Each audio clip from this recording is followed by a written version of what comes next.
Welcome to the second part of the conversation with the Palestinian NGO worker Tamam Quran. And clearly, there's no exact date or like anything that these people can go back to their homes that they left 77 years ago anytime soon. No, right? Absolutely not. I mean, the Oslo Accords, right? Even just the Oslo Accords cuts down or like organizes the land that is the entire Palestine. I'm talking about not just the West Bank. I'm talking about historic Palestine, right? Into three areas: of Area A, Area B, and Area C, right?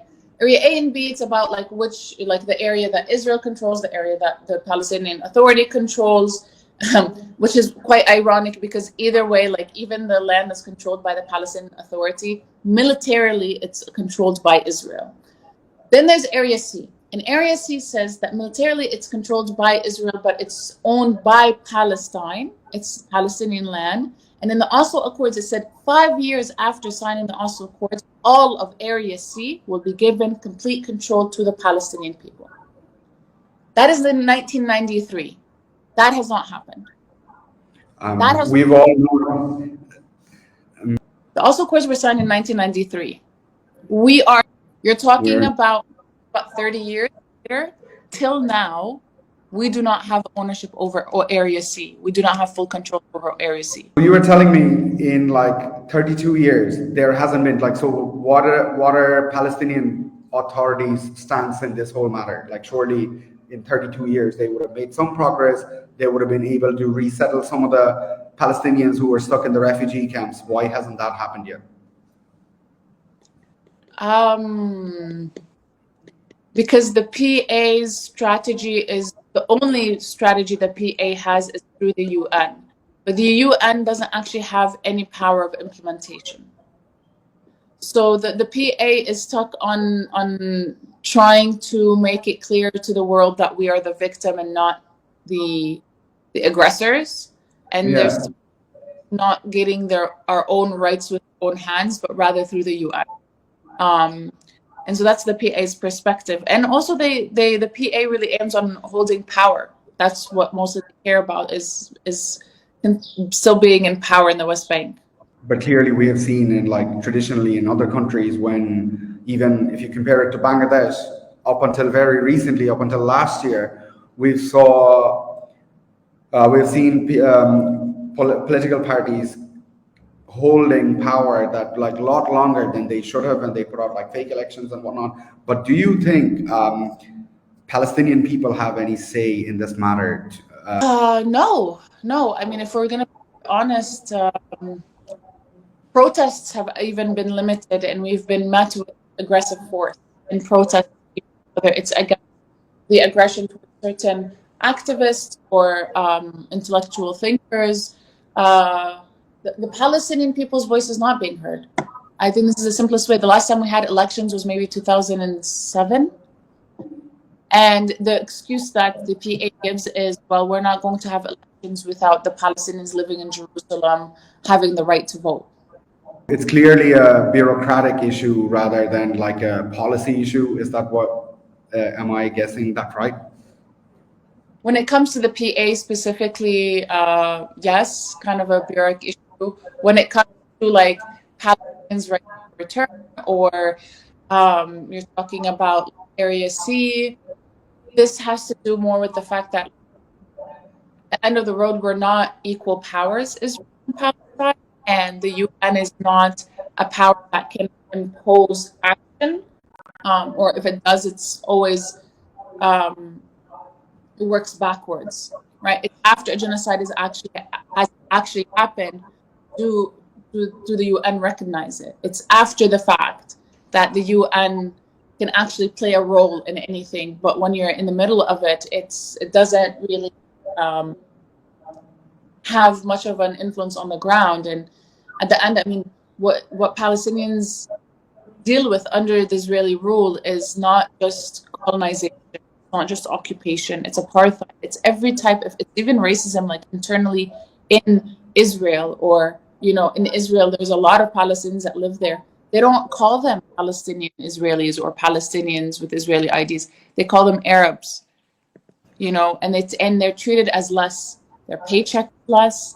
They're treated as less. They have less rights. When it comes to Palestinians and their rights within the West Bank, yeah, a bit of bureaucracy from the PA, but you're talking about a complete aggressor that has unbearably intelligent military intelligence, and with complete funding from the Western world, complete funding and support from the Western world, with a country that has literally never been free. We've never had independence. As a Palestinian people, we have had independence. Before the Israeli occupation, we had the British.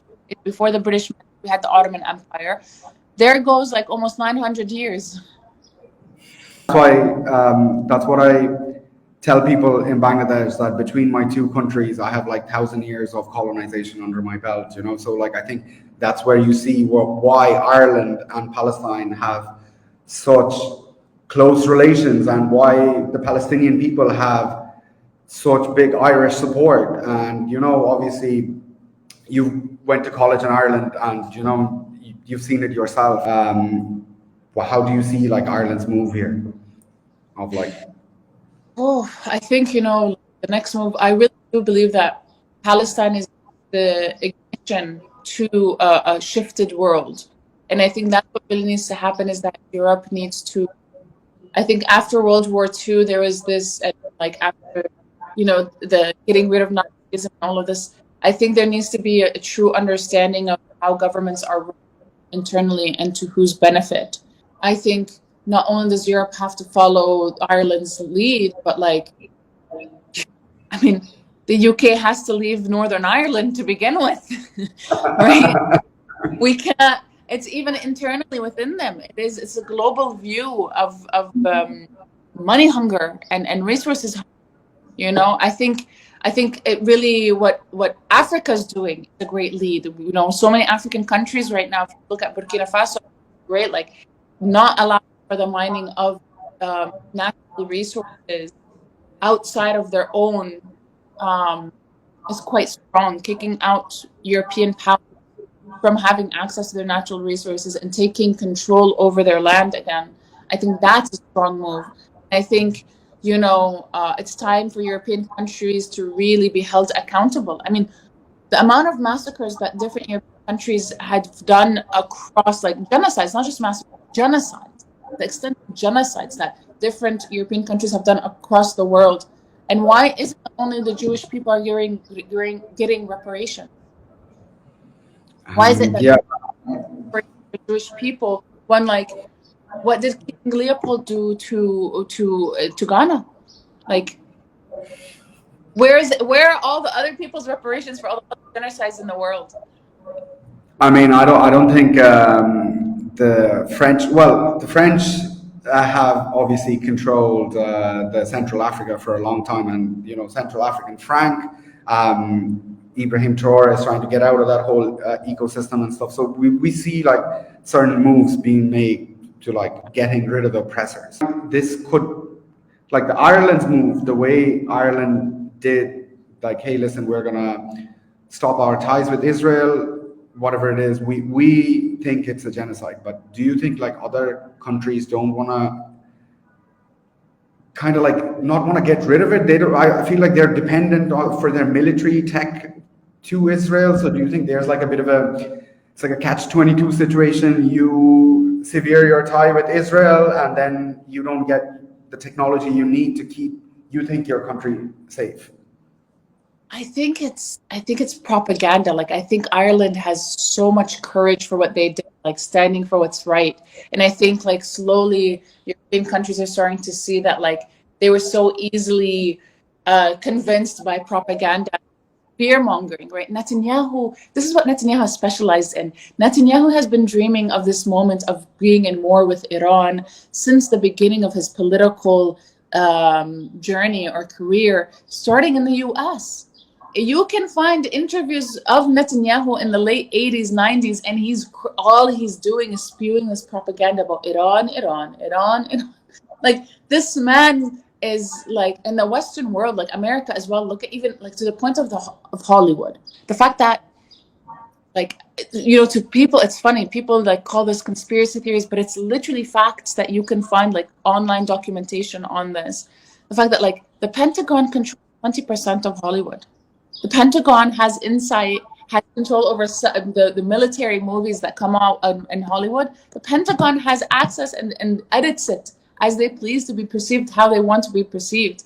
I mean, we have to understand that at the end, governments are also just humans who do mistakes, who could be easily can be easily blackmailed, who can be easily convinced by propaganda, who look for their own good rather than the actual good of all of humanity, right? So I think Ireland has always been very courageous in calling out injustice. This is not something shocking. The Irish have always been very outspoken.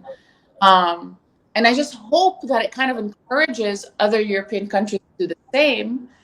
But the likelihood of that actually happening without a turnaround in the political representatives of each country is very difficult, because a lot of European countries are now run by right-wing politicians, really. If you look at them, right-wing or very central.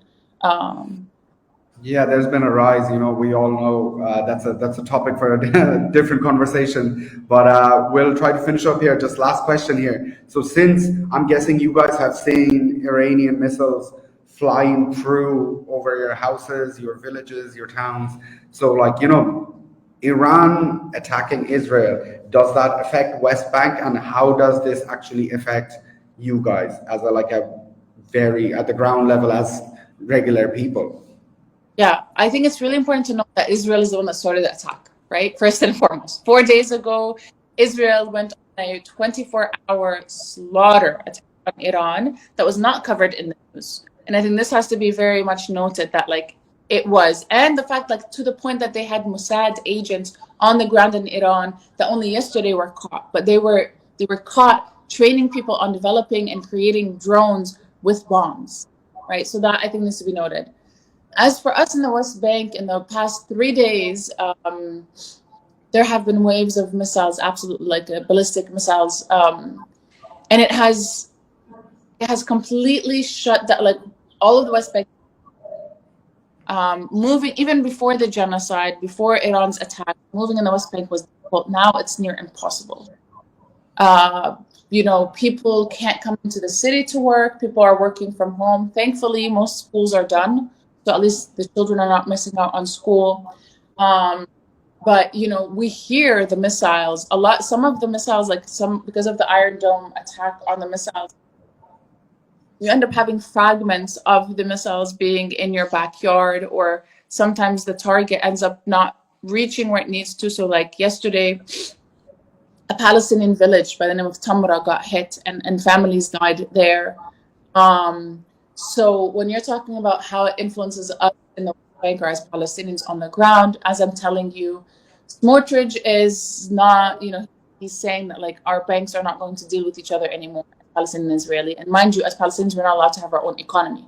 Our economy is completely reliant on the Israeli economy, right? So when he says our banks are not going to be working together, that means he wants the complete downfall of the Palestinian economy. You're talking about also, that means they're closing all checkpoints, all entry and exit points from cities within and outside of the West Bank. So that means we're not getting any goods transferred into the West Bank right now. People are starting to worry that we're going to run out of gasoline for the car. So yeah, people were on top of each other at all the gas stations, filling up their cars.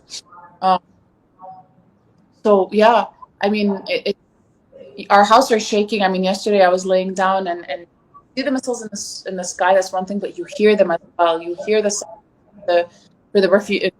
settlers. Sorry, for the settlements. I live between two huge settlements, so I hear when their sirens go off, so that the Israelis can go into their underground bunkers. As we are just left, without any bunkers or anything. The house shakes. You hear it in the sky. There's no planes going about, only very heavy military planes you can hear at night being transported. So that's the situation. Tamam, that's all the time we have for today. Thanks for talking to us, obviously, and hope you guys stay safe. Hope things get better for you guys at the ground. And obviously, none of us want this, and we want this to end. We want peace in the Middle East, and we want peace amongst all all humans.